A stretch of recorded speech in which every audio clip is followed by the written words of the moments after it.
ഇപ്പോൾ ഒരു മാസം ഒരു നിശ്ചിത കിലോമീറ്റർ ഓടുന്ന പെട്രോൾ അല്ലെങ്കിൽ ഡീസൽ വണ്ടിയും നമ്മുടെ ഒരു ഇലക്ട്രിക് കാറും തമ്മിലുള്ളൊരു കമ്പാരിസൺ എടുത്തു കഴിഞ്ഞാൽ എത്രത്തോളം കോസ്റ്റ് എഫക്റ്റീവ് ആയിരിക്കും? ഒരു പെട്രോൾ കാർ ആവറേജ് നമുക്ക് വേണം 7 രൂപ പെർ കിലോമീറ്റർ ഏറ്റവും കുറഞ്ഞത് നമുക്ക് ആവും. അപ്പം സെയിം ഇക്വലൻ്റ് നമ്മൾ കറണ്ട് ഇലക്ട്രിക്കിലേക്ക് നോക്കുകയാണെങ്കിൽ 2 രൂപയാണ് നമുക്ക് ചിലവ് വരുന്നത്. അതങ്ങനെ വേണം നമുക്ക് സിമ്പിളായിട്ട് പറയാം കാറിൻ്റെ ടേംസിൽ. പക്ഷെ അത് കുറച്ചുകൂടെ ഇലാബറേറ്റ് ആക്കാം. അത് ഒരുപാട് കാര്യങ്ങൾ ഡിപ്പെൻഡൻ്റ് ആണ്. അപ്പം നമ്മൾ ഇലക്ട്രിക് വണ്ടി ഓടിക്കുന്ന സമയത്ത് പെട്രോൾ വണ്ടി ഓടിക്കുമ്പോൾ ശ്രദ്ധിക്കാതെ കുറേ കാര്യങ്ങൾ നമ്മൾ ശ്രദ്ധിക്കേണ്ടി വരും. ഉദാഹരണം എലിവേഷൻ, എങ്ങനെയാണ് എലിവേഷൻ കയറുന്നത്, ഗ്രേഡബിലിറ്റി. ഇപ്പം ഞാനിപ്പം മൂന്നാറിലേക്ക് പോകുന്ന സമയത്ത് എൻ്റെ വണ്ടിക്ക് ഫുൾ റേഞ്ച് ഉണ്ടായിട്ട് പറഞ്ഞിട്ട് കാര്യമില്ല. ഗ്രേഡബിലിറ്റി കൂടുതലാണെന്നുണ്ടെങ്കിൽ range obviously it will go down. അപ്പോൾ അത് അങ്ങനെ കുറച്ച് കൺസ്ട്രെയിൻസ് ഉണ്ട് ഇലക്ട്രിക് വെഹിക്കിൾസ് നമ്മൾ ഓടിക്കുന്ന സമയത്ത്. അത് ശരിക്കും ആസ് എ ഡ്രൈവർ നമ്മൾ മനസ്സിലാക്കിയെടുക്കുന്ന കാര്യങ്ങളാണ്. അതായത് നല്ല ഡ്രൈവർമാർ ഓടിക്കുമ്പോൾ മൈലേജ് കൂടുമെന്ന് പറയുന്നത് പോലെ ഇതിനകത്തും അല്ലേ എങ്ങനെ ഡ്രൈവ് ചെയ്യണമെന്ന് പഠിക്കണം നമ്മൾ ശരിക്കും. ഇ വി മൊമെൻറ്റം കീപ്പ് ചെയ്ത് ഡ്രൈവ് ചെയ്യുന്ന ഒരു വണ്ടിയാണ്. മൊമെൻറ്റം കീപ്പ് ചെയ്ത് നിങ്ങൾക്ക് വണ്ടി കൊണ്ടുപോകാൻ പറ്റുന്നുണ്ടെങ്കിൽ വിൽ ഗെറ്റ് മാക്സിമം റേഞ്ച്. എന്നേരമൊക്കെ നമുക്ക് മൊമെൻറ്റം ഡിസ്ട്രപ്റ്റ് ആവുന്ന സമയത്തൊക്കെയാണ് ശരിക്കും നമുക്ക് റേഞ്ച് ഡിസ്ട്രപ്റ്റ് ആവുന്നത്. മൊമെൻറ്റം എത്ര നമ്മൾ കീപ്പ് ചെയ്യുന്നു will get the best range. ഇന്ന് എനിക്ക് തോന്നുന്നു നിങ്ങൾ സൗത്ത് ഇന്ത്യയിൽ എന്തൊരു റിപ്പോർട്ട് കണ്ടിരുന്നത് നമ്പർ 3 ആണെന്ന് തോന്നുന്നു അല്ലേ? അത് എന്തിൻ്റെ അടിസ്ഥാനത്തിലാണ് ശരിക്കും? അത് ഫാസ്റ്റ് ചാർജേഴ്സിൻ്റെ എണ്ണത്തിൻ്റെ ബേസ് ചെയ്തിട്ടാണ്. നമ്പർ 1 ടാറ്റയാണ്, നമ്പർ 2 ജിയോ ആണ്. നമുക്ക് കേരളത്തിലുള്ള ഒരു കമ്പനിയാണ്, സ്റ്റാർട്ടപ്പാണ്. ടാറ്റയ്ക്കും ജിയോയ്ക്കും ശേഷം നമ്മുടെയാണ് ഏറ്റവും കൂടുതൽ ചാർജിങ് സ്റ്റേഷനുകൾ എവിടെ ഇരിക്കുന്നത്? സൗത്ത് ഇന്ത്യ മുഴുവൻ ചാർജിങ് സ്റ്റേഷനുകൾ കൂടുതലും ടാറ്റയുടെ ഷോറൂമുകളിലാണ്. അത് അവർക്കൊരു അപ്പർ ഹാൻഡ് ഉണ്ട് അവിടെ. ടാറ്റയുടെ ഷോറൂമുകളിലാണ്, ജിയോന്റെ പെട്രോൾ പമ്പുകളിലാണ് വരുന്നത്. അങ്ങനെ ഒരു വ്യത്യാസം ഉണ്ട് അതിനകത്ത്. നമ്മൾ ഓപ്പൺലി പബ്ലിക്കാണ് ശരിക്കും. ഒരു എന്താ പറയുക, ഒരു ഡിസ്ട്രിബ്യൂട്ടഡ് നെറ്റ്വർക്കാണ് നമ്മൾ ബിൽഡ് ചെയ്തേക്കുന്നത്. മറ്റവരൊരു കൺസീവ്ഡ് നെറ്റ്വർക്ക്, അത് ഓരോ പോയിന്റിലേക്ക് കൺസീവ് ചെയ്യുന്ന രീതിയിലാണ്. നമ്മൾ എല്ലായിടത്തും വരുന്ന രീതിയിലാണ് നെറ്റ്വർക്ക് ബിൽഡ് ചെയ്യാൻ ശ്രമിച്ചിട്ടുള്ളത്. അപ്പം യൂസേജിൻ്റെ കാര്യത്തിൽ നോക്കുകയാണെന്നുണ്ടെങ്കിൽ ടാറ്റനെക്കാട്ടിലും ജിയോനെക്കാട്ടിലും യൂസേജ് നമുക്ക് കൂടുതലാണ്. Most used charging station network in south India നമ്മളാണ്. പക്ഷേ ബൈ നമ്പേഴ്സ് നോക്കുമ്പോൾ നമ്മൾ 3-ാം സ്ഥാനത്താണ്. അപ്പോൾ ശരിക്കും ഇപ്പോൾ ഈ പറഞ്ഞ യൂസേജിൻ്റെ കാര്യം പറഞ്ഞല്ലോ, ഒരു ചാർജിങ് സ്റ്റേഷനുകളിൽ എത്ര, ഒരു മെഷീനിൽ ഒരു ദിവസം അല്ലെങ്കിൽ ഒരു മാസം എത്ര ചാർജ് ചെയ്യപ്പെടുന്നുണ്ടാവും? റിയൽ എസ്റ്റേറ്റിനെ ഡിപ്പെൻഡ് ചെയ്യും ശരിക്കും പറഞ്ഞാൽ. റിയൽ എസ്റ്റേറ്റ് വാല്യൂവിനെ കൊണ്ട് ഡിപ്പെൻഡ് ചെയ്യും. ഇപ്പോൾ ഉദാഹരണം പറയുകയാണെന്നുണ്ടെങ്കിൽ, ഇപ്പം എനിക്ക് തിരുവനന്തപുരം ജില്ലയിൽ നമ്മുടെ ലുലു മാളിന് തൊട്ടപ്പുറത്ത് യാഹു സൂപ്പർ മാർക്കറ്റ് എന്ന് പറഞ്ഞൊരു സ്റ്റേഷനുണ്ട്. കണക്ക് നോക്കുകയാണെന്നുണ്ടെങ്കിൽ 65% റിട്ടേൺ ഓൺ ഇൻവെസ്റ്റ്മെന്റ് ഉണ്ട് സ്റ്റേഷൻ്റെ മേലെ. അതായത് ഒരു മാസം എനിക്ക് തോന്നുന്നത് ഒരു 8,000 മുതൽ 10,000 യൂണിറ്റ്. ഇനി ഇക്വലന്റ് നോക്കുകയാണെന്നുണ്ടെങ്കിൽ 1,50,000 മുതൽ 1,80,000 രൂപ വരെയുള്ള ഇക്വലന്റ് മണി നമ്മൾ നോക്കുകയാണെന്നുണ്ടെങ്കിൽ അത് 60% റിട്ടേൺ ഓൺ ഇൻവെസ്റ്റ്മെന്റ് വരുന്നുണ്ട്. അതേസമയം ഇങ്ങനെ വരുവാണെന്നുണ്ടെങ്കിൽ ഞങ്ങൾക്ക് ഇവിടെ കിഴക്കമ്പലത്ത് ഒരു സ്റ്റേഷനുണ്ട്. അവിടെ നമുക്കൊരു 16 മുതൽ 18%, അതൊരു 1 വേയിലാണ് കിടക്കുന്നത്. അപ്പോൾ റിയൽ എസ്റ്റേറ്റിനെയും കൂടെ ഡിപ്പെൻഡൻസി ഉണ്ട് അതിനകത്ത് വരുന്നത്. നമുക്കിപ്പം കൊച്ചി നോക്കുകയാണെന്നുണ്ടെങ്കിൽ ഒരു ഇൻ്റർവേ ആണ്. അങ്ങോട്ട് പോകുന്നതിന് ഇങ്ങോട്ട് പോകുന്നതിന് ഇടയ്ക്ക് കിടക്കുന്ന ഒരു മധ്യസ്ഥലം ആയതുകൊണ്ട് തന്നെ ഏറ്റവും കൂടുതൽ യൂട്ടിലൈസേഷനുള്ള നെറ്റ്വർക്കുകൾ വരുന്നത് കൊച്ചിയിൽ തന്നെയാണ്. ഏറ്റവും കൂടുതൽ ഈ ഒരു റീജിയൻ വൈസ് നോക്കുകയാണെങ്കിൽ ഏറ്റവും കൂടുതൽ ഉപയോഗം വരുന്നത് കൊച്ചിയിൽ തന്നെയാണ്. മിനിമം ഒരു 16 മുതൽ 18% ROI നമ്മുടെ സ്റ്റേഷൻസ് ഇപ്പം നമ്മുടെ ഇൻവെസ്റ്റേഴ്സിന് കൊടുക്കുന്നുണ്ട്.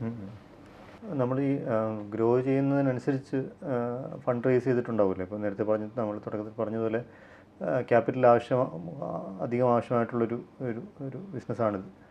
അപ്പോൾ എപ്പോഴൊക്കെയാണ് ഫണ്ട് റേസ് ചെയ്തത്? എപ്പോഴൊക്കെയാണ്? ഇപ്പോൾ വാല്യുവേഷൻ എത്രയായിട്ടുണ്ടോ? ഒരു കൺഫ്യൂസിങ് നമ്പറാണ്. ഫണ്ടിങ്ങിൻ്റെ കാര്യം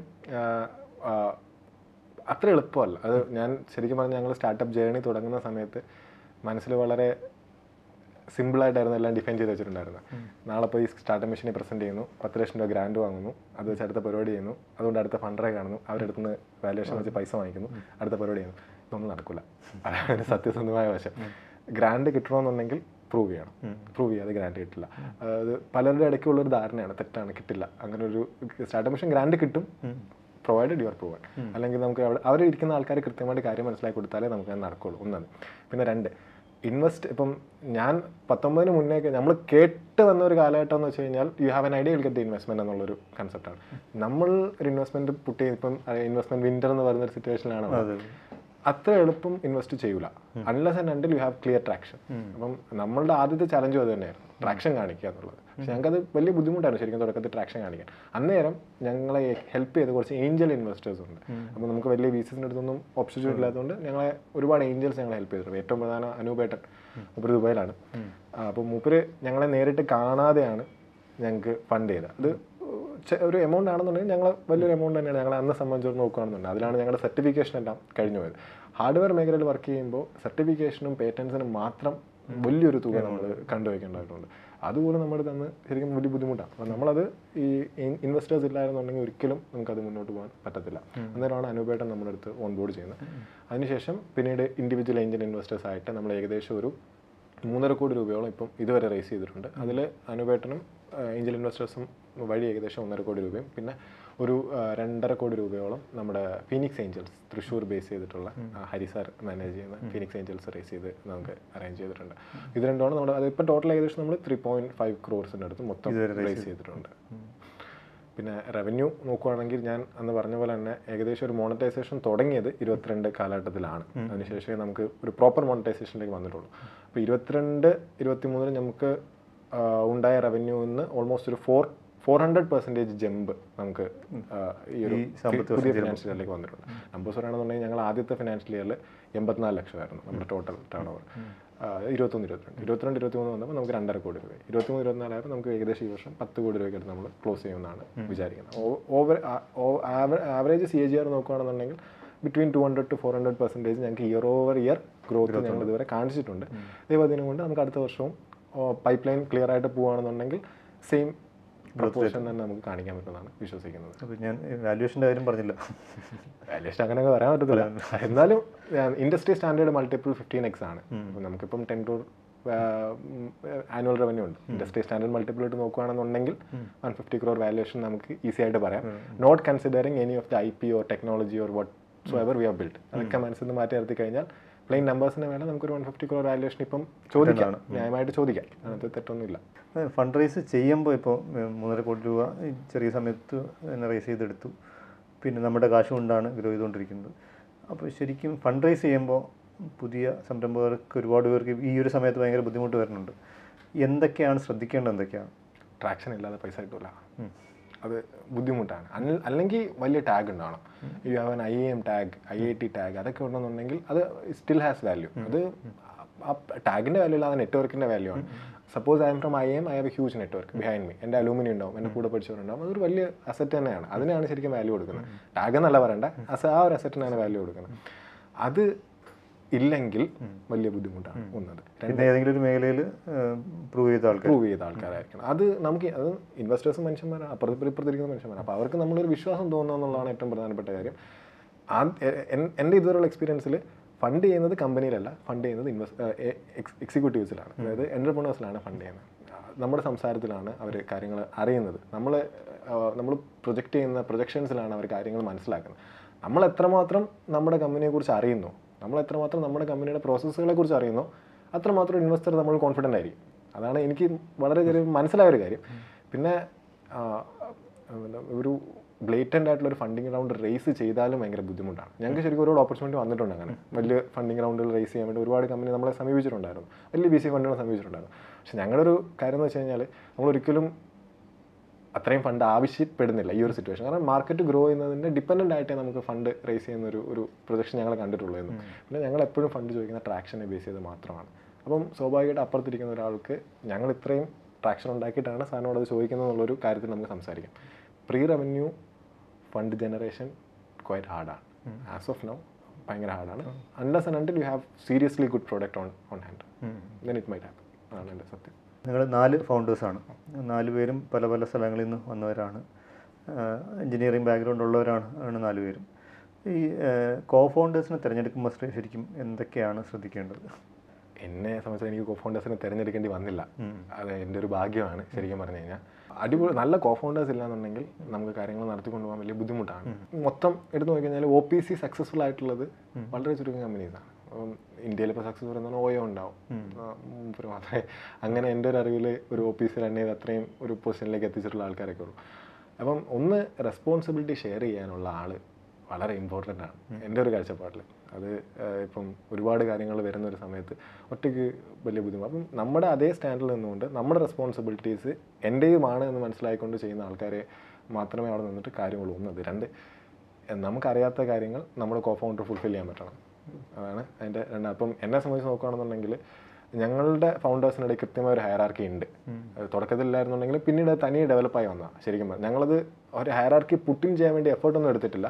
പക്ഷെ അത് ഒരു ഇവൻച്വലി അങ്ങനെ ഒരു ഹയറാർക്കിയിലേക്ക് അത് വന്നു. ഇപ്പം ഞാൻ എക്സിക്യൂഷൻസ് മാനേജ് ചെയ്യുന്നു, അദ്വൈത് ഓപ്പറേഷൻസ് മാനേജ് ചെയ്യുന്നു, അനൂപ് ലോജിസ്റ്റിക്സും സപ്ലൈ ചെയിനും മാനേജ് ചെയ്യുന്നു, മിഥുൻ പ്രൊഡക്ട്സ് മാനേജ് ചെയ്യുന്നു.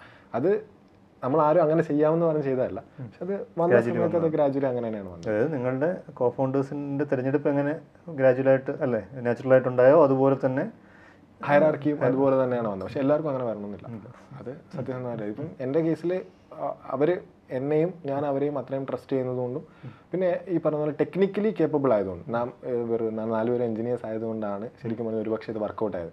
4 പേർക്കും ടെക്നിക്കലി കാര്യങ്ങൾ അങ്ങോട്ടും ഇങ്ങോട്ടും പറഞ്ഞാൽ മനസ്സിലാവും. ഒരു പക്ഷേ അങ്ങനെ അല്ലായിരുന്നു എന്നുണ്ടെങ്കിൽ ഈ ഒരു ഫീൽഡിൽ ചിലപ്പോൾ അത് വർക്കൗട്ട് ആവണമെന്നില്ല. അത് ഇപ്പോൾ എത്ര ജീവനക്കാരുണ്ട്? ജീവനക്കാർ ഇപ്പോൾ ഏകദേശം ഒരു 52 പേരുണ്ട്. അതിനകത്ത് ഏകദേശം 45ഓളം എഞ്ചിനീയേഴ്സാണ്. ബാക്കി സെയിൽസിലും മാർക്കറ്റിങ്ങിലും ഉള്ള ഏകദേശം ഒരു 7 പേര് അത്രേ ഉള്ളൂ. ബാക്കി എല്ലാവരും എഞ്ചിനീയേഴ്സ് തന്നെയാണ്. സോഫ്റ്റ്വെയറും ഹാർഡ്വെയറിലും വർക്ക് ചെയ്യുന്ന എംബഡഡ് സിസ്റ്റംസും സോഫ്റ്റ്വെയർ ഡെവലപ്മെൻറ്റ് ഇതിൽ തന്നെയാണ് പ്രൈമറി ഫോക്കസ്. ഇതാണ് അവരെല്ലാവരും എവിടെ ഇരിക്കുന്ന? തിരുവനന്തപുരത്താണോ? തിരുവനന്തപുരവും പിന്നെ നമ്മുടെ ഭോപ്പാൽ ഒരു ചെറിയ പ്രൊഡക്ഷൻ ഫെസിലിറ്റി പോലെ ഉണ്ട്. വലിയൊരു ഒന്നുമല്ല, ചെറിയ കാര്യങ്ങളൊക്കെ ചെയ്യാൻ വേണ്ടിയിട്ട് അവിടെ ഇവിടെയായിട്ടാണ്. അതായത് സൗത്ത് ഇന്ത്യക്ക് പുറത്തുള്ള സംഭവങ്ങൾ അവിടെ നിന്നാണ് ചെയ്യുന്നത്. ബിസിനസ്സിലാകുമ്പോൾ എപ്പോഴും പ്രതിസന്ധികൾ ഇടയ്ക്കിടയ്ക്കൊക്കെ വരാം. അപ്പോൾ അതുപോലെ എന്തെങ്കിലും പ്രതിസന്ധികൾ നമ്മൾ തളർത്തിയിട്ടുണ്ടോ? അങ്ങനെയുള്ള പ്രതിസന്ധികൾ നമ്മൾ എങ്ങനെയാണ് ഓവർകം ചെയ്തത്? പൊതുവേ ഈ എല്ലാവരും പറയുന്നൊരു സംഗതിയാണ് ഇത്. എന്നെ സംബന്ധിച്ചിടത്തോളം ഭാഗ്യം കൊണ്ടായിരിക്കാം ഒരുപാട് ആൾക്കാർ സപ്പോർട്ട് ചെയ്തിട്ടുണ്ട്. ഒരുപാട് ആൾക്കാർ, അത് ബ്യൂറോക്രസിയുടെ ലെവലിൽ നിന്നാണെന്നുണ്ടെങ്കിലും ജനപ്രതിനിധികളുടെ സ്ഥാനത്ത് നിന്ന് ആലോചിച്ച് കഴിഞ്ഞാലും സാധാരണക്കാരുടെ സ്ഥാനത്ത് നിന്ന് കസ്റ്റമേഴ്സിൻ്റെ സ്ഥാനത്ത് ആലോചിച്ച് കഴിഞ്ഞാലും ഒരുപാട് വ്യക്തികൾ പല സമയങ്ങളിൽ സപ്പോർട്ട് ചെയ്യേണ്ട സമയത്ത് നമ്മളെ സപ്പോർട്ട് ചെയ്തിട്ടുണ്ട്. കേരളത്തിലെ ചെറുപ്പക്കാർ ചേർന്നുള്ളൊരു സംരംഭം എന്നുള്ളൊരു ഐഡിയയിൽ. അതുകൊണ്ട് തന്നെ ഒരുപാട് പ്രശ്നങ്ങളോ ഇല്ല എന്നല്ല, പല രീതിയിൽ ഇപ്പം ചെറിയ പോർട്ടർമാരോടുള്ള പ്രശ്നങ്ങൾ തൊട്ട് വലിയ കോമ്പറ്റീഷൻ നമുക്കെതിരെ കൊടുക്കുന്ന കാര്യങ്ങൾ അതുവരെയുള്ള ഒരുപാട് കാര്യങ്ങളുണ്ട്. പക്ഷെ അവിടെയൊക്കെ പറഞ്ഞ പോലെ നമ്മുടെ കസ്റ്റമേഴ്സ് നമ്മളോട് ലോയലായിട്ട് നിൽക്കുന്നത് കൊണ്ട് നമുക്ക് വലിയൊരു ബുദ്ധിമുട്ട് വന്നിട്ടില്ല. പിന്നെ ഇതേവരെ നമ്മുടെ സൈക്കിൾസ് ഒന്നും ബ്രേക്ക് ആയിട്ടില്ല. പേയ്മെൻറ്റ് സൈക്കിൾസോ അല്ലെങ്കിൽ നമ്മുടെ ഒബ്ജക്റ്റീവ്സ് ഒന്നും എവിടെയും ബ്രേക്ക് ആവാത്തതുകൊണ്ട് നമുക്ക് വേറെ കൺഫ്യൂഷൻസ് ഒന്നുമില്ല. ഇതുവരെ ആ ബിസിനസ് മോഡലിൽ വേറെ കൺഫ്യൂഷൻസ് ഒന്നും ഇതുവരെ വന്നിട്ടില്ല. അതാണ് എൻ്റെ ഒരു കാര്യം. ഉണ്ട്, ബുദ്ധിമുട്ടുകൾ ഉണ്ടായിട്ടുണ്ട്. പക്ഷേ അത് EV ഇൻഡസ്ട്രി ഭയങ്കരമായിട്ട് വളർന്നുകൊണ്ടിരിക്കുകയാണ്. അപ്പോൾ ഇതിനകത്ത് നിങ്ങളുടെ ഒരു ലോങ് ടേം വിഷൻ എന്താണ് ശരിക്കും? EV ഇൻഡസ്ട്രി ലോകത്തിലെ ഏറ്റവും പോയിസ്ഡ് ആയിട്ടുള്ളൊരു ഇൻഡസ്ട്രിയാണ്. ഇന്ന് നോക്കുന്ന സമയത്ത് കേരളത്തിനെ റെപ്രസെൻ്റ് ചെയ്യുന്ന ഈ ഒരു മേഖലയിൽ റെപ്രസെൻ്റ് ചെയ്യുന്ന ഒരു കമ്പനി ഞങ്ങൾ മാത്രമാണ്. ഒരു പക്ഷേ ഒന്ന് ആദ്യം ശ്രമിച്ചു കഴിഞ്ഞാൽ ഇന്ത്യയിലെ തന്നെ ഏറ്റവും ലീഡിംഗ് ആയിട്ടുള്ളൊരു സർവീസ് പ്രൊവൈഡറായിട്ട് നമുക്ക് മാറാൻ സാധിക്കാം. ഈ പറഞ്ഞ പോലെ സമയവും കാലവും എല്ലാം നന്നായിട്ട് പോകുകയാണെന്നുണ്ടെങ്കിൽ സാധിക്കാം. അതാണ് നമ്മുടെ ഒരു പ്രധാനപ്പെട്ട ഒബ്ജക്റ്റീവ് എന്ന് പറയുന്നത്. അറ്റ് ദ സെയിം ടൈം ഞങ്ങൾ ഷാർജയിൽ വർക്ക് ചെയ്യുന്നുണ്ട്, ഇപ്പോൾ പോർച്ചുഗലിൽ വർക്ക് ചെയ്യുന്നുണ്ട്. ഇപ്പോൾ നമുക്ക് ഒരു startup from Kerala working globally, അത് തന്നെയാണ് നമ്മുടെ തുടക്കം മുതലേ ഉള്ളൊരു അംബീഷൻ എന്ന് പറയുന്നത്. നമ്മൾ ഈ തുടങ്ങിയ 5ാം വർഷം ആകുമ്പോൾ ഞങ്ങൾ പോർച്ചുഗലിൽ ഏകദേശം ഒരു 25ഓളം മെഷീൻസ് ഞങ്ങൾ കൊടുത്തിട്ടുണ്ട്. മാനുഫാക്ചർ ചെയ്യണോ അല്ല, ഇവിടുന്ന് മാനുഫാക്ചർ ചെയ്ത് കേരളത്തിൽ ഉണ്ടാക്കിയ പ്രോഡക്റ്റുകൾ ഞങ്ങൾ പോർച്ചുഗലിലേക്ക് എക്സ്പോർട്ട് ചെയ്ത് അവിടെ സെറ്റ് ചെയ്യുകയാണ് ചെയ്യുന്നത്. ഷാർജയിലും അതുപോലെ തന്നെയാണ്. ദുബായിൽ ഇപ്പോൾ സംസാരം നടന്നുകൊണ്ടിരിക്കുകയാണ്, ജബൽ അലി റീജിയനിൽ. അപ്പം നമ്മളിവിടെ കേരളത്തിൽ ഉണ്ടാക്കുന്ന ഒരു സാധനം അതും ഗോയിങ് ഗ്ലോബൽ. അത് പൊതുവെ പ്രശ്നമല്ല. നമ്മൾ കേരളത്തിൽ എപ്പോഴും എന്താ ഉണ്ടാക്കുന്നത്? Kerala is always known for Ayurveda, tourism, food and staff. പിന്നെ കേരളം ഒരിക്കലും ഒരു ഹാർഡ്വെയർ മാനുഫാക്ചറിങ്ങിലേക്ക് കണ്ടിട്ടില്ല. അപ്പോൾ സ്വാഭാവികമായിട്ടും നമ്മുടെ ഈ പ്രോഡക്ട്സ് ആൾക്കാരുടെ നമ്മൾ പറയണം മെയ്ഡ് ഇൻ കേരള ആണെന്ന് പറയുമ്പോൾ പലപ്പോഴും വിശ്വസിക്കില്ല. അപ്പോഴേ പറയും ഇത് അങ്ങനെ അല്ലാന്ന് പറയും. അതങ്ങനെയാണ്. നമ്മൾ ഇവിടെ തന്നെ അത് ചെയ്യാൻ പറ്റും. ഇപ്പോഴത്തെ ഒരു അവസ്ഥയിൽ നമുക്ക് കേരളത്തിൽ അത് ചെയ്യാനൊക്കെ പറ്റും.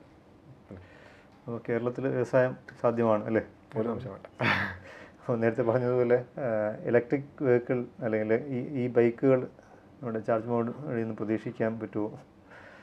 ഇപ്പം അങ്ങനെ ഒരു ഇപ്പം നമ്മൾ കൂടുതലും പവർ സൈഡിലാണ് ഫോക്കസ് ചെയ്യുന്നത്. ഞങ്ങൾ ഈ ബൈക്കുകൾക്ക് വേണ്ടുന്ന കുറച്ച് ആക്റ്റീവ് കോമ്പോണൻസ് ബിൽഡ് ചെയ്യുന്നുണ്ട്. അതായത് ഒരു ഫുൾ ഈ ബൈക്ക് മാനുഫാക്ചറിങ്ങിലേക്ക് പോകാതെ, കാരണം നമ്മുടെ എക്സ്പെർട്ടീസ് ഇപ്പം അവിടെ അല്ല ചെയ്യുന്നത്. നമ്മൾ കോമ്പോണൻസ് ആയില്ലേ, അതായത് power systems for electric bikes എന്ന് പറയുന്ന ഒരു സിസ്റ്റം നമ്മളൊരു ഡിപ്പാർട്ട്മെൻറ്റ് പോലെ ഇപ്പോൾ ഉണ്ടാക്കിയിട്ടുണ്ട്.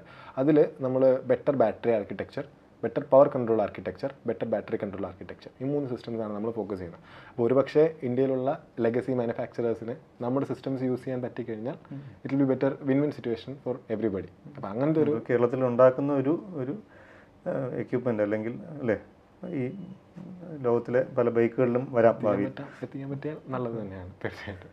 അപ്പോൾ കേരളത്തിൽ നിന്ന് ഒരു ഗ്ലോബൽ EV സ്റ്റാർട്ടപ്പായിട്ട് അല്ലേ, EV ഇൻഫ്രാസ്ട്രക്ചർ ഒരുക്കുന്ന സ്റ്റാർട്ടപ്പായിട്ട് ചാർജ് മോഡ് മാറട്ടെ എന്ന് ആശംസിക്കുന്നു. നന്ദി. Thank you.